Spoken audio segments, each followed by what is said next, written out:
Louvado seja Deus.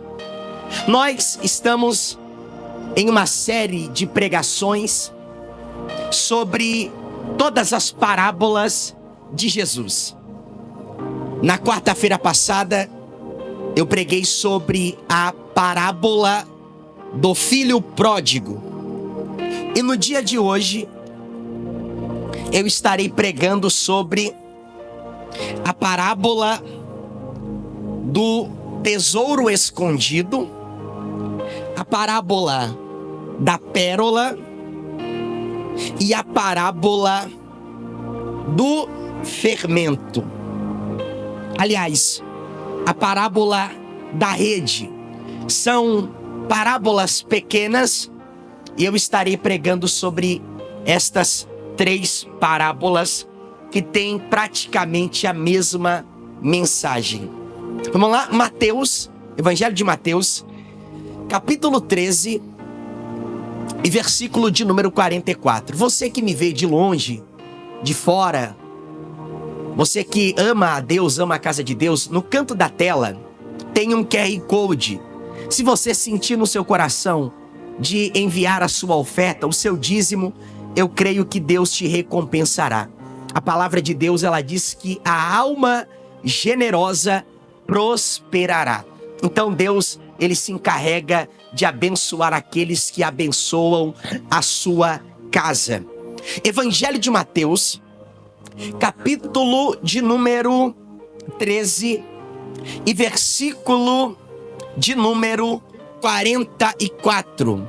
Diz assim: o reino dos céus é semelhante a um tesouro escondido no campo, o qual certo homem, tendo-o achado, escondeu, e transbordando de alegria, ele vai, vende tudo o que tem e compra aquele campo.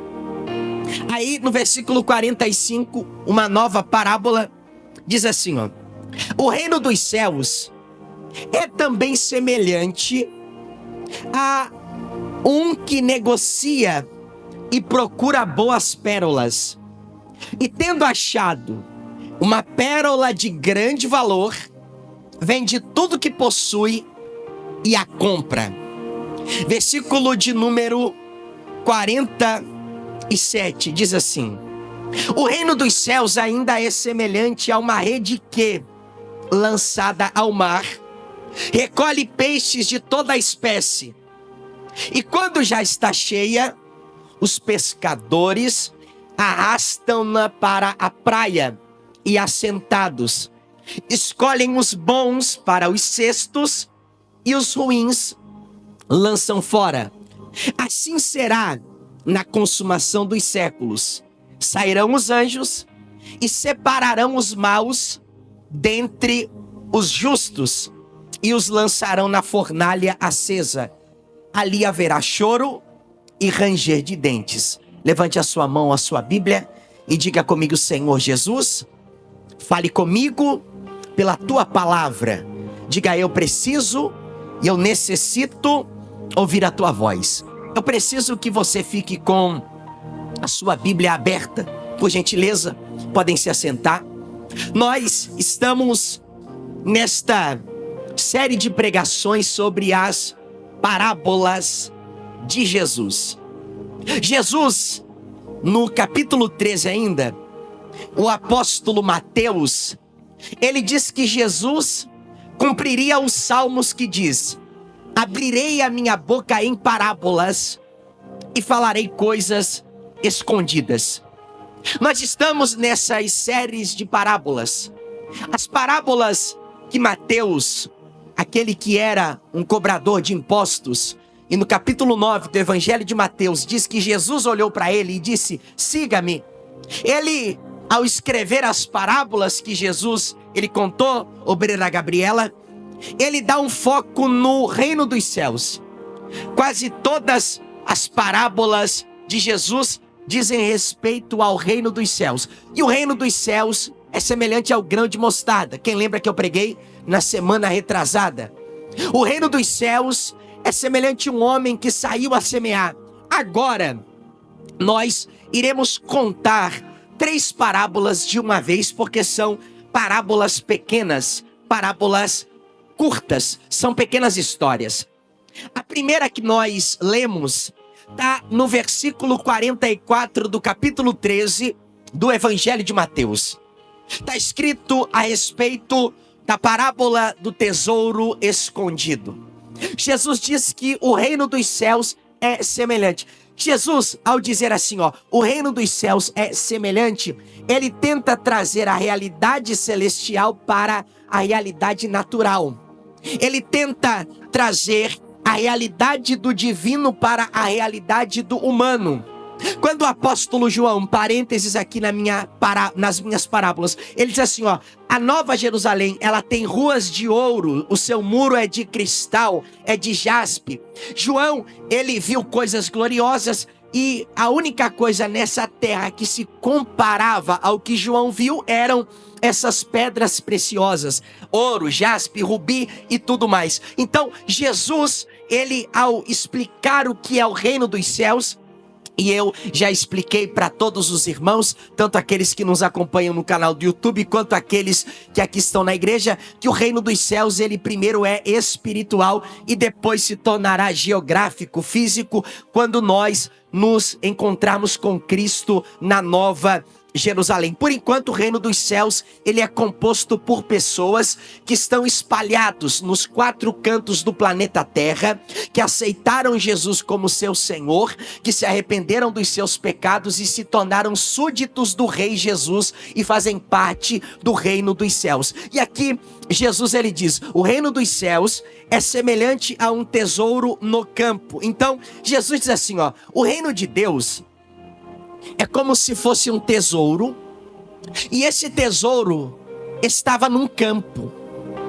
Quando um homem, ele descobriu, quando ele acha esse tesouro, ele faz o quê? Ele esconde. E ao esconder, ele fica alegre. Essa alegria, ou como Jesus disse, transborda de alegria, é a alegria da salvação.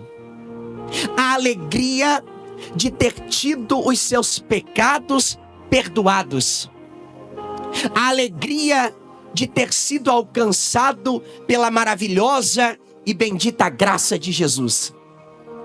A alegria de saber que era um pecador, mas agora é um cidadão dos céus. A alegria de saber que estava morto em seus pecados, mas agora crendo em Jesus, não morrerá eternamente, como Jesus falou no Evangelho de João, capítulo 11. Então, quando um homem, Jesus ele usa o exemplo de um homem, quando um homem ele acha esse tesouro, ele vai lá e esconde, ele guarda para ele, é algo muito precioso. E a Bíblia diz, ainda na parábola aqui de Jesus, que ele, de tanta alegria, ele vende tudo quanto tem e ele compra aquele campo. Para quê? Para poder ter posse do tesouro. Porque o que tinha valor era o tesouro. O que tem valor não é o céu, não é a Nova Jerusalém, mas é o tesouro que habita lá, chamado Jesus Cristo. A alegria do cristão não é meramente porque ele não vai para o inferno, não é meramente porque ele foi livre da condenação. A alegria do cristão é porque no céu vai ter Jesus. A alegria do cristão é porque está escrito, ele vende o que tem e compra o campo. O campo representa a eternidade gloriosa, a Nova Jerusalém. Mas o tesouro é a presença de Jesus. Então, no reino dos céus, o que nós temos de mais precioso é a presença do Senhor Jesus. Você já percebeu que quando você estava longe de Cristo e não o conhecia, tudo tinha mais valor do que Ele para você? A bebida tinha mais valor, uma festa tinha mais valor, talvez uma pessoa tinha mais valor. Mas agora que você foi alcançado pela graça de Jesus, você percebeu que tudo perdeu o valor, ou seja, você vendeu tudo, você deixou tudo para tomar posse desse campo, para tomar posse desse tesouro escondido. Então o reino dos céus é semelhante a um campo, e é semelhante a um campo que tem um tesouro, é semelhante a um campo que tem algo muito precioso. Nós, queridos irmãos, temos algo precioso dentro de nós, que é a presença de Jesus Cristo. No ano de 1945, 47, na década de 40 do século 20, um homem chamado Mao Tse-tung, ele toma posse do que hoje nós conhecemos como a República Popular da China. Mao Tse-tung, obreira Gabriela, ele era marxista, ele era comunista. E quando Mao Tse-tung ele assume o poder, ele implanta o ateísmo na China. E a China, inclusive até os dias de hoje, é um país denominado ateu. Os seus cidadãos, eles são ateus. E um dia, um chinês que é ateu, ele falou algo a respeito de Jesus Cristo, do cristianismo e do evangelho. Ele diz assim: o cristianismo é a única das religiões que diz que Deus habita dentro do ser humano. O precioso e o extraordinário, esse ateu falava, da religião cristã é que é a única que diz que Deus habita no ser humano e faz do ser humano a sua morada, faz do ser humano a sua casa, faz do ser humano a sua habitação. O reino dos céus é semelhante a um campo que tem um tesouro. Esse tesouro é a presença de Jesus em nosso coração. Esse tesouro é a presença de Jesus em nossa vida. A palavra do Senhor, ela diz que nós somos o templo, a casa, a morada do Espírito Santo de Deus. Ele é o nosso tesouro e Ele habita em nós.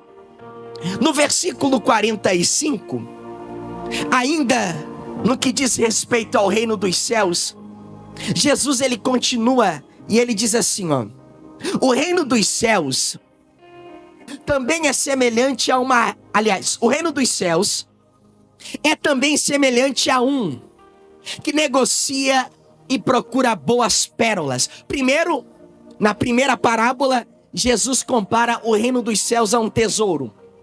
Agora, Jesus, ele compara o reino dos céus a um homem que negocia boas pérolas. Aí no versículo 46 ele diz assim, ó: e tendo achado uma pérola de grande valor, vende tudo quanto possui e a compra. Jesus ele está enfatizando algo aqui muito importante. Jesus está dizendo, veja só, na primeira parábola ele diz que o reino dos céus é semelhante a um campo e nesse campo tem um tesouro. E o homem que a acha, vende tudo que tem, compra o campo e a sua alegria é uma alegria transbordante. O que me chama a atenção é que novamente Jesus diz assim, ó: e vende tudo que tem e compra. Jesus está dizendo que pertencer a Ele, servir a Ele, ser um cidadão do céu é mais importante do que todas as coisas, a ponto de vendermos tudo quanto possuímos para termos o reino dos céus. Agora, ele compara um homem e ele diz que esse homem, ele negocia boas pérolas. Você já viu como é um negociante de pérola, de joia, lá no centro de Florianópolis? Talvez você vai lembrar. Tem um homem ou alguns homens que ficam na rua assim, ó, vendo o quê? Vendo ouro. Compra o ouro. É ou não é? pago bem no ouro, sim ou não? Vendo ouro, ela, senhora, vendo ouro, já viu, Carol? Vendo ouro, compro ouro, pago bem no ouro. É um negociante de ouro. Ele está em busca de alguém que tenha ouro para vender. Ele está em busca de alguém para fazer um negócio. Jesus está dizendo que um homem, ele procurava boas pérolas. Imagina um homem dizendo assim, ó: compro pérola, pago bem na pérola. Compro pérola, pago bem na pérola, e assim por diante. E de repente, esse homem, ele encontra uma pérola tão grande, e essa pérola é muito valiosa. O que ele faz? Ele tem 20 pérolas com ele menores. Ele vai lá e ele vende todas aquelas 20 pequenas pérolas, e ele pega todo o seu dinheiro. Aliás, não apenas dinheiro, mas todo o seu trabalho, todo o seu esforço, toda a sua entrega. E o que ele faz? Ele vai lá e ele compra aquela pérola de grande valor. Jesus está dizendo isso: vende tudo que possui e a compra. Quando nós encontramos a Cristo, aliás, quando nós somos encontrados por Ele, e a graça dele nos alcança, tudo para nós é secundário. Tudo para nós está em segundo plano. As coisas não têm mais valor como tinham antes. Não são tão importantes como eram antes. A partir desse momento, Jesus, o Cristo, o Filho de Deus, ele passa a ocupar o primeiro lugar em nosso coração. É assim ou não é? Ele passa a ser a nossa prioridade. Ele passa a ser as nossas primícias. Ele passa a ser o mais importante. Você vende todas as pérolas porque você encontrou uma pérola de grande valor e você a compra. Aí Jesus, continuando na sua sequência de parábolas, no versículo 47 ele diz assim, ó: o reino dos céus é ainda semelhante a uma rede que, lançada ao mar, recolhe peixes de toda a espécie. Primeiro, Jesus diz que o reino dos céus é semelhante a um tesouro. Esse tesouro está escondido em um campo. Um homem encontra esse tesouro, vende tudo quanto tem e o compra. Agora, em seguida, aliás, Jesus diz que o reino dos céus é semelhante a um homem que negocia pérolas. E tendo encontrado uma pérola de grande valor, ele vende todas as demais e compra aquela que é a mais valiosa. Agora, Jesus diz que o reino dos céus é semelhante a uma rede. Veja só, é semelhante a uma rede que, lançada ao mar, não diz que o reino dos céus é o mar, diz que o reino dos céus é semelhante à rede.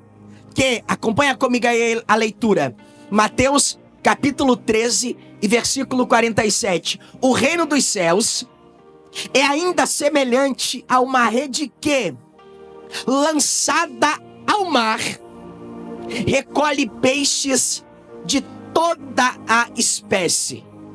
A palavra de Deus, ela, como uma rede, é lançada no mar, que é o mundo, as pessoas.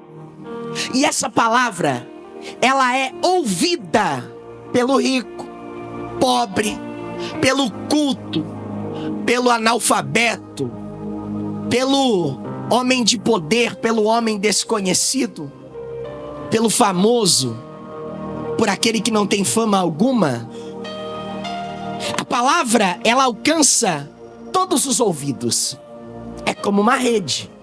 A rede é lançada no mundo. E a palavra, se hoje tivesse um bar aqui do lado da igreja, poderia ter pessoas dentro do bar ouvindo o que eu estou pregando. Ou seja, a rede estaria sendo lançada sobre eles.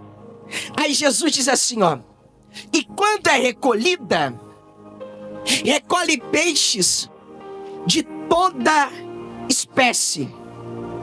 E quando já está cheia, os pescadores arrastam-na para a praia e, assentados, escolhem os bons para os cestos e os ruins deitam fora. Veja que não é o peixe que escolhe se é bom ou se é mau.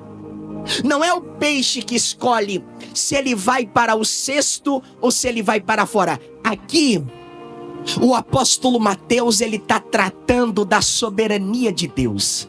É Deus quem escolhe. É Deus quem elege. É Deus quem separa. É Deus quem salva. É Deus quem perdoa o coração. Tá, pastor, mas se é Deus, aonde fica a minha participação? Digamos que a salvação fosse uma estrada. Aí, de um ponto ao outro, do começo ao fim, é a estrada da salvação. Você é uma criatura de Deus. Aí Deus, ele te coloca dentro de um carro, na ponta dessa estrada. Deus te dá dinheiro para botar gasolina, mas quem tem que parar no posto é você. Quem tem que falar com o frentista é você. Quem tem que abastecer o carro é você. Quem tem que trocar o pneu é você. Quem tem que trocar o óleo é você. Mas quem te dá condições para tudo isso é Deus. Quem te deu o carro foi Deus. E quem te colocou na estrada foi Deus. Então, a salvação é uma obra de Deus. E Deus, pelo Espírito Santo, ele inclina o nosso coração como se fosse essa estrada. Você só precisa seguir pela estrada. A estrada vai te levar para a salvação. Mas quem tem que dirigir é você. Quem tem que trocar, quem está entendendo a minha linguagem? Quem tem que trocar a marcha é você. Mas a salvação, ela é uma obra soberana de Deus. E o seu Espírito Santo, ele inclina o nosso coração. Ele move o nosso coração. Ele conduz o nosso coração para escolhermos as coisas que agradam a Deus e que glorificam ao seu santo e bendito nome. Então, Mateus, ele diz assim, que é os pescadores que, sentando-se na praia, eles separam os bons e colocam no cesto. E os ruins, a Bíblia diz que são lançados fora. Aí, versículo 49, olha o que diz, vamos ler? Diz assim, assim será na consumação dos séculos, ou na volta gloriosa de Jesus, na aparição do Filho do Homem, na aparição do Filho de Deus. A volta de Jesus está próxima. Não sabemos o dia e não sabemos a hora. Aqueles que tentaram predizer ou adivinhar erraram. Para quem não sabem, uma mulher por nome Ellen White, ela um dia profetizou isso no século XIX, no ano de 1800 e alguma coisa. Ela profetizou que Jesus voltaria em tal dia, em tal ano, em tal mês e assim por diante. Errou, falhou. Profetizou novamente, errou. Não se deu por convencida. Diz que Jesus, na verdade, ele veio e ninguém viu, e depois ele foi para o céu, e lá no céu ele abriu e renovou o tabernáculo celestial, e assim por diante. Heresia, mentira, falsificação. Porque nem homem algum sabe, a ponto de Jesus dizer assim, nem o Filho do Homem sabe, a não ser o Pai. Então, a consumação do século é a volta de Jesus. E um parênteses aqui, meus irmãos, nessa questão de adivinhação, nessa questão, de pessoas que querem predizer o futuro, cuidado com isso. Principalmente com o advento da internet. Os profetas de hoje não são aqueles que adivinham o futuro, são aqueles que pregam a palavra de Deus. A internet, queridos irmãos, ela se tornou um palco para falsos profetas, falsos apóstolos, falsos pastores. E você deve estar acompanhando o que está acontecendo com esse rapaz, esse menino, essa criança. Inclusive, o conselho tutelar, mais prudente do que a igreja que aquele rapaz congrega, não permite mais que ele viaje e nem mais pregue nas igrejas. E obrigou ele a voltar a estudar. Porque é uma aberração. Virou motivo de chacota. Of the king, the power de alguma coisa. Virou chacota. Porque as pessoas, elas querem predizer o futuro. Mas a ordem de Deus para os ministros do evangelho, Carol, é que eles preguem a palavra. E a palavra realizará a sua obra com o poder do Espírito Santo de Deus. Então, Jesus falou que assim será, versículo 49, vê aí, ó. Assim será na consumação do século. Sairão os anjos, veja só, e separarão os maus dentre os justos. Ou seja, haverá uma separação. Jesus disse que naquele grande dia, Jesus olhando para os seus, disse assim, ó: naquele grande dia, eu direi a vocês, a alguns, tive fome e não me destes de comer, tive sede e não me deste de beber, tive frio e não me agasalhaste, estive preso, mas não foste me visitar. E os ímpios, eles olhavam para o Senhor e diziam: Senhor, quando é que te vimos com fome e não te demos de comer? Quando é que te vimos com sede e não te demos de beber? Jesus falou assim, ó: quando não fizerdes a um dos meus pequeninos, foi a mim que vocês não fizeram. Mas todas as vezes que eu tive fome e vocês me alimentaram, que eu tive sede e vocês mataram a minha sede, que eu estive com frio e vocês me agasalharam, que eu estive preso e vocês foram me visitar, não foi a eles que vocês fizeram, foi a mim que vocês fizeram. E uma explicação aqui do que Jesus falou. Não pensa, querido irmão, não é errado você fazer o bem a todos. Mas esse tive fome, tive sede, estive preso, para quem Jesus estava se referindo? Jesus estava se referindo aos cristãos que, por amar a Cristo, servir a Cristo, perderam casa, perderam emprego, perderam propriedade, perderam a sua posição social, e alguns deles foram presos.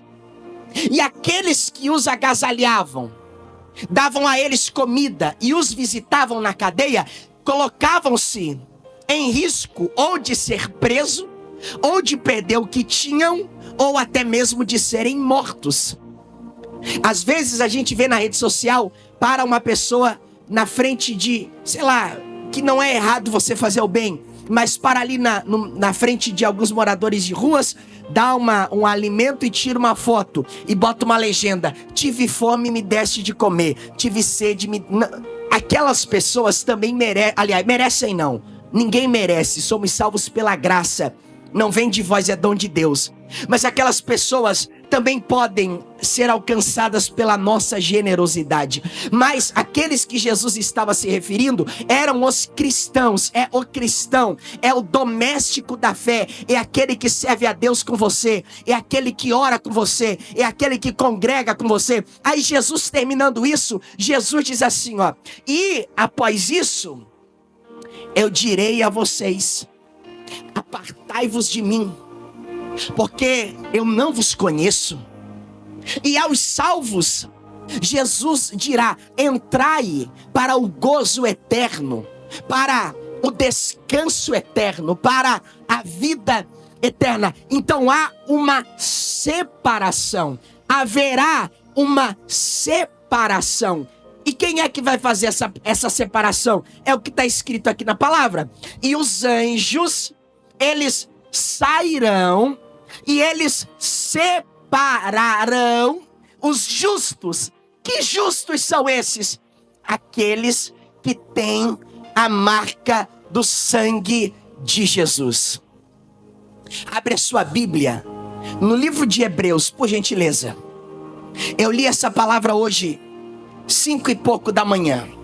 Veja só, Hebreus capítulo 9 e versículo 11. Quem são essas pessoas que os anjos separarão. Olha o que diz.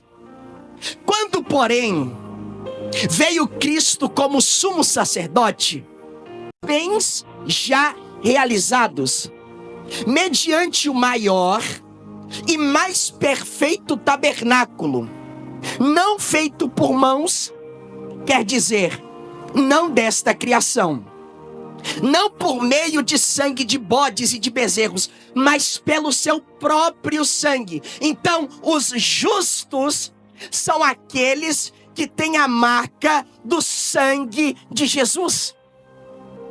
Porque está escrito que o sangue de Jesus nos purifica de todo pecado. Então ele diz, mas pelo seu próprio sangue, entrou no Santo dos Santos. E aqui um parênteses, Ellen White disse que essa passagem de Hebreus se cumpriu no século XIX. Que durante 1800 anos, Jesus ficou lá à destra do Pai.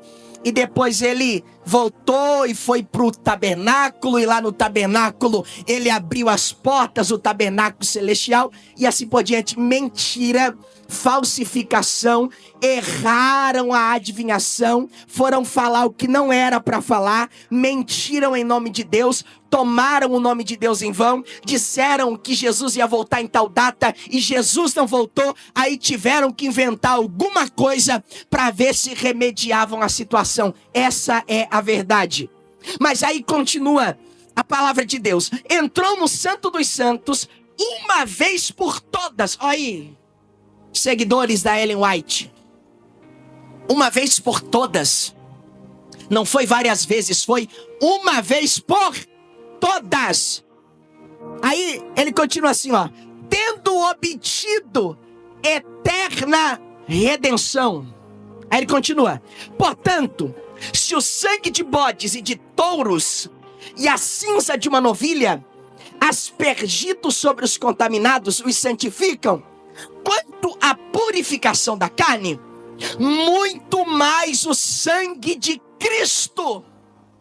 É o sangue de Cristo, o Cordeiro de Deus, que tira o pecado do mundo. É o sangue de Cristo que lavou as nossas vestes. É o sangue de Cristo que nos deu uma nova vida. É o sangue de Cristo que nos salvou da condenação eterna. Está escrito, veja só, muito mais o sangue de Cristo, que pelo Espírito eterno a si mesmo se ofereceu sem mácula a Deus. Não foi ao diabo. O diabo matou Jesus, não. Ele se ofereceu a Deus, o Pai, como um cordeiro sem mácula. Ele se ofereceu. Ele carregou a cruz. Ele tomou o nosso lugar. Obreira Gabriela. Ele assumiu a forma humana, a forma de servo, e tendo sido obediente até a morte, e morte de cruz, escreveu Paulo na epístola aos Filipenses.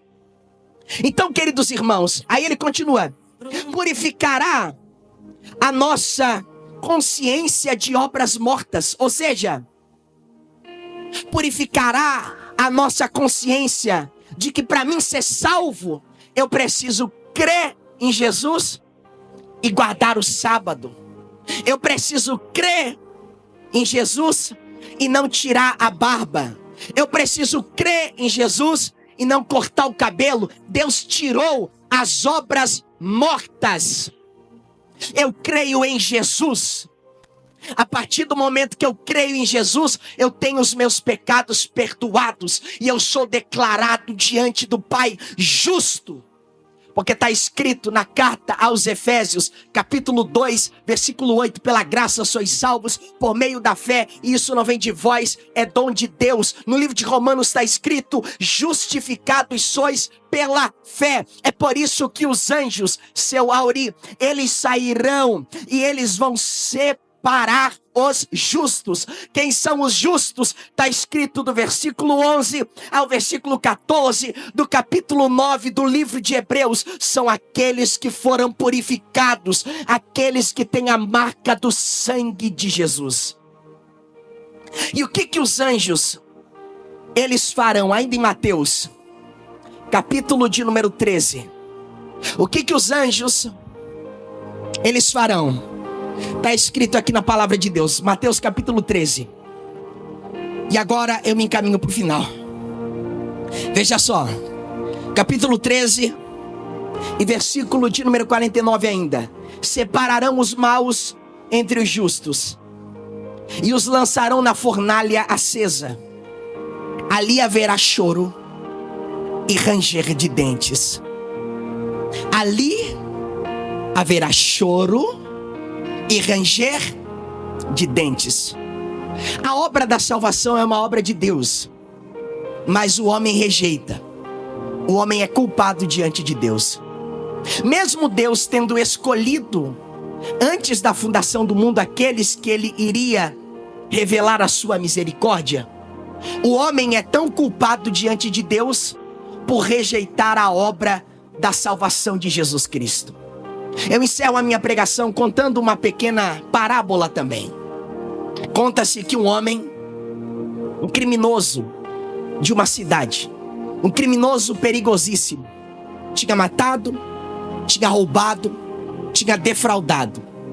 Um dia o prenderam, e ao prenderem, viram a sua extensa ficha e o condenaram à pena de morte.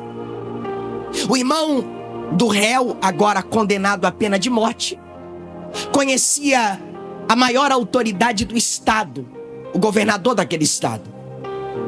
O irmão desse homem foi até o governador e implorou para que o governador o ajudasse. O governador fez um combinado, e o combinado era o seguinte: eu vou pegar uma carta, eu vou escrever os seus crimes, e embaixo eu irei decretar que todos eles estão perdoados.